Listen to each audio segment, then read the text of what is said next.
Shahbaz लालकानी Baghdad वाली सरकार। इस तो बाद मौला अली सरकार के एक कसीदे तो बाद गौस पाक की एक मनकबत जनाब के सामने पेश करूंगा। लो जनाब, कला काबा ही नहीं दुनिया के लखा उजड़े वसाए अली ने। लो जनाब, किस तरह वसाए पैदा अली जा काबे दे विच होए ते इज्जत वास्ते काबा भी चल आया।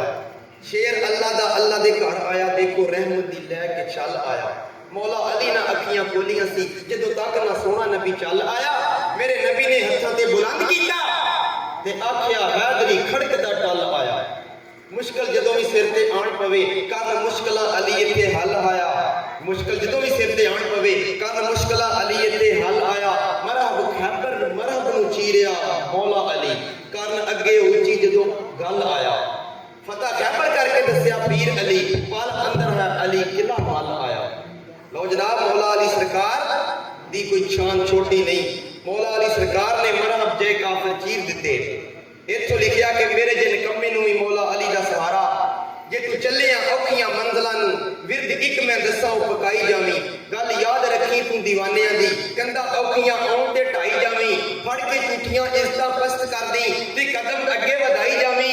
ऐ की मजाल है दुश्मन दी आवे अगे नारा पीर अली दा तू लाई जावी। भला उस वेले किहड़े जवाब करके दसदे आ।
जनाब दस्तगीर महबूब सुबहानी शहबाज अमकानी बगदाद वाली सरकार गौस पाक दे दर ते जाके हुंदियां माफ तकसीरा गौस पाक दा नाम लिया कट जावन जंजीरा एवें ते नहीं हक बहु सरकार वर्गे कर दे मीरा मीरा मीरा।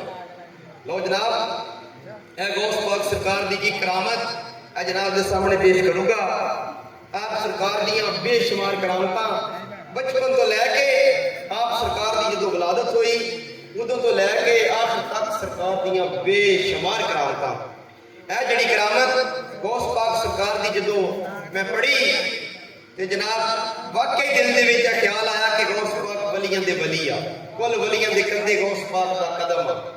लो जनाब गौसले आज़म पीरां दे पीर जनाब दस्तगीर आप सरकार दी है करामत मैनूं बहुत ही पसंद आई केड़ी ਜਿਹੜੀ ਇਹ ਮਿਸਾਲ ਬਣੀ ਹੈ ਕਿ ਗੌਸ ਦੇ ਕੁੱਤੇ ਫੜ ਫੜ ਕੇ ਸ਼ੇਰਾਂ ਨੂੰ ਚੀਰਦੇ।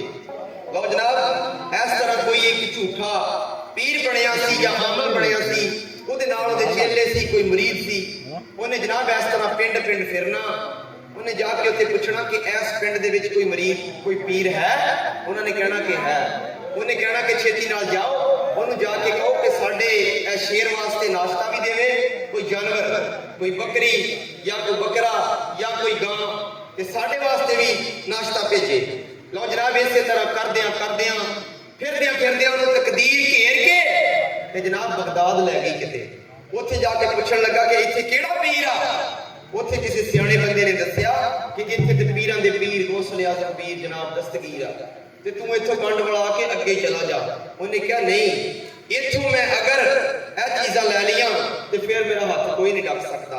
ਲਓ ਜਨਾਬ ਉਹਨੇ ਉਸੇ ਵੇਲੇ ਆਪਣੇ ਕੁਝ ਮਰੀਦ ਭੇਜੇ ਕਿ ਗੌਸ ਪਾਕ ਸਰਕਾਰ ਨੂੰ ਜਾ ਕੇ ਕਹੋ ਕਿ ਸਾਡੀ ਇਹ ਗਾਂ ਵਾਸਤੇ ਕੋਈ ਜਾਨਵਰ ਵੀ ਦੇਵੇ ਤੇ ਸਾਡੇ ਵਾਸਤੇ ਨਾਸ਼ਤਾ ਵੀ ਭੇਜੇ। ਲਓ ਜਨਾਬ ਉਹਦੇ ਮਰੀਦ ਨੇ ਆ ਕੇ ਇਸ ਤਰ੍ਹਾਂ ਗੌਸ ਪਾਕ ਸਰਕਾਰ ਬੈਠੇ ਆ ਚਾਰ ਸਵੇਰੇ ਮਰੀਦ ਇਕੱਠੇ ਹੋਏ ਆ ਕੇ ਕਹਿਣ ਲੱਗਾ ਕਿ ਤੁਹਾਡੇ ਜੋ ਗੌਸ ਕੌਣ ਹੈ। ਜਦੋਂ ਇਸ ਤਰ੍ਹਾਂ ਕਿਹਾ ਕਿ ਆਪ ਸਰਕਾਰ ਦੇ ਮਰੀਦਾਂ ਨੂੰ ਬੜਾ ਹੀ ਗੁੱਸਾ ਆਇਆ उन्होंने उठ के उन्हें फड़न की कोशिश की। गौस पाक सरकार ने कहा बह जाओ। आप सरकार ने फरमाया कि यह मसला साडा ते उन्हां दा वा तुसीं आराम नाल बैठ जाओ। लो जनाब वो कहने लगा कि साडे पीर दा आर्डर आ कि शेर वास्ते कोई जानवर भी दिओ ते साडे वास्ते नाश्ता भी भेजो। लो जनाब गौसले आज़म पीरां दे पीर ने अपने मुरीदां नूं हुक्म दिता कि इनू नाश्ता भी दिओ। उन्होंने कहने लगे कि यह नाश्ता भी लै जा ते ओ सामने गां बजी आ वो तेरे शेर वास्ते वो भी खोल के ले जा। लो जनाब जदों इस तरह गां खोल के दी गौस पाक सरकार के जिहड़े मनण वाले सी आप सरकार के मरीदां ने सोचिया कि साडे पीर ने उन्होंने गां दे छड्डीए ते साडा की बनूगा।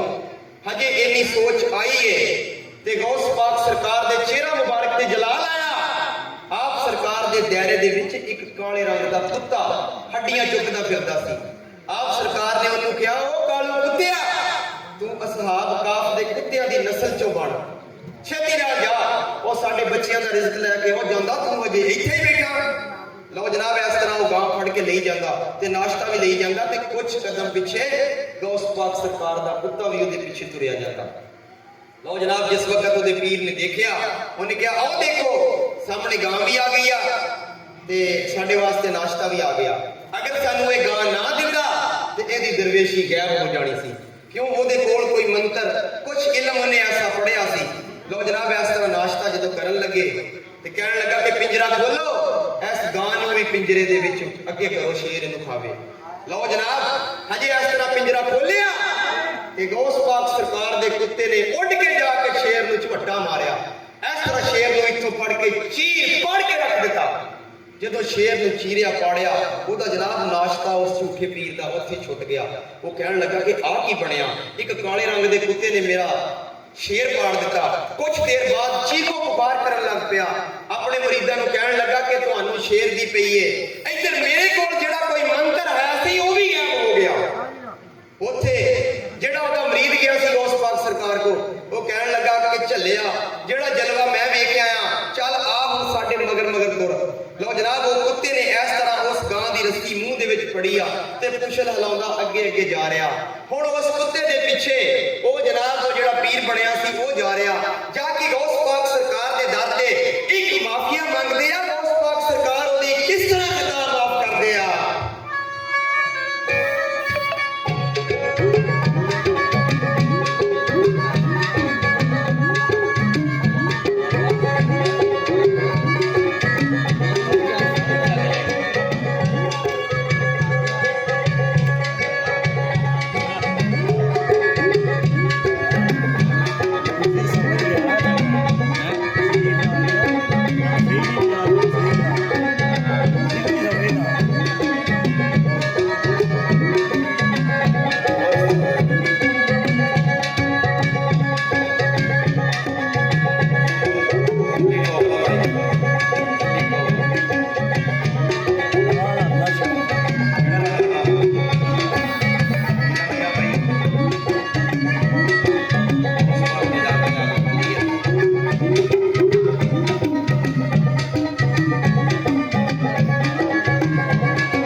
ਮੁਸਤਫਾ ਕਿਤੇ ਲੜਦੀ ਜਾ ਕੇ ਮੰਨ ਗਿਆ ਨਾ ਕੋਈ ਐਵੇਂ ਦੇ ਦੁਨੀਆ ਉੱਤੇ ਮੀਆਂ ਹੋਏ।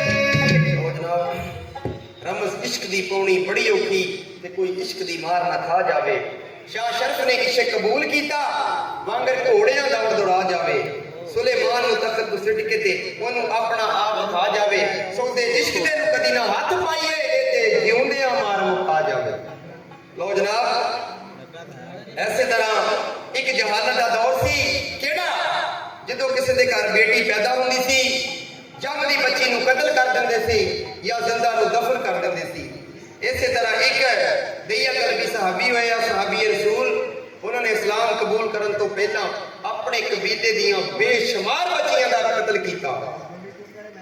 ਜਦੋਂ ਅੱਲਾਹ ਪਾਕ ਦੀ ਜ਼ਾਤ ਨੇ ਉਹਨੂੰ ਹਦਾਇਤ ਦੇਣੀ ਸੀਗੀ ਜਦੋਂ ਆਪਣੀ ਇਸ ਤਰ੍ਹਾਂ ਆਖਰੀ ਬੱਚੀ ਨੂੰ ਉਹ ਕਤਲ ਕਰਕੇ ਘਰ ਵਾਪਸ ਆਇਆ ਜ਼ਿੰਦਾ ਦਫਨ ਕਰਕੇ ਵਾਪਸ ਆਇਆ ਤੇ ਜਨਾਬ ਉਹਨੂੰ ਉਸੇ ਤਰ੍ਹਾਂ ਚੀਖੋ ਪੁਕਾਰ ਆਪਣੀ ਬੱਚੀ ਦਾ ਰੋਣਾ ਉਹਦੇ ਕੰਨਾਂ ਦੇ ਵਿੱਚ ਸੁਣਦਾ ਤੇ ਉਧਰਲੇ ਪਾਸੇ ਉਹ ਬੇਟੀ ਉਹਨੂੰ ਖਾਬ ਦੇ ਵਿੱਚ ਆ ਕੇ ਦੱਸਦੀ ਆ ਕਿ ਬਾਬਲਾ ਤੂੰ ਤੇ ਮੇਰੇ ਨਾਲ ਇਹ ਜ਼ੁਲਮ ਕਰ ਆਇਆ ਸੀਗਾ ਲੇਕਿਨ ਦੇਖ ਲਈ ਜਦੋਂ ਕਿਸੇ ਦੇ ਘਰ ਧੀ ਪੈਦਾ ਹੁੰਦੀ ਆ ਅੱਲਾਹ ਪਾਕ ਦੀ ਰਹਿਮਤ ਉੱਥੇ ਆਉਂਦੀ ਆ। ਲਓ ਜਨਾਬ ਉਹ ਬੇਟੀ ਖਾਬ ਦੇ ਵਿੱਚ ਆ ਕੇ ਆਪਣੇ ਬਾਪ ਨੂੰ ਦੱਸਦੀ ਆ ਕਿ ਧੀ ਪੈਦਾ ਹੋਣੀ ਬਾਬਲ ਘਰ ਤੇਰੇ ਤੂੰ ਪੁੱਤਰਾਂ ਨੂੰ ਭੁੱਲ ਜਾਵੇਂਗਾ ਸੁੱਤੇ ਜਾਗਣਗੇ ਨਸੀਬ ਉਦੋਂ ਤੇਰੇ ਤੂੰ ਪੁੱਤਰਾਂ ਨੂੰ ਭੁੱਲ ਜਾਵੇਂਗਾ ਭਲਾ ਕਿਹੜੇ ਜਵਾਬ ਕਰਕੇ ਦੱਸਦੀ ਆ।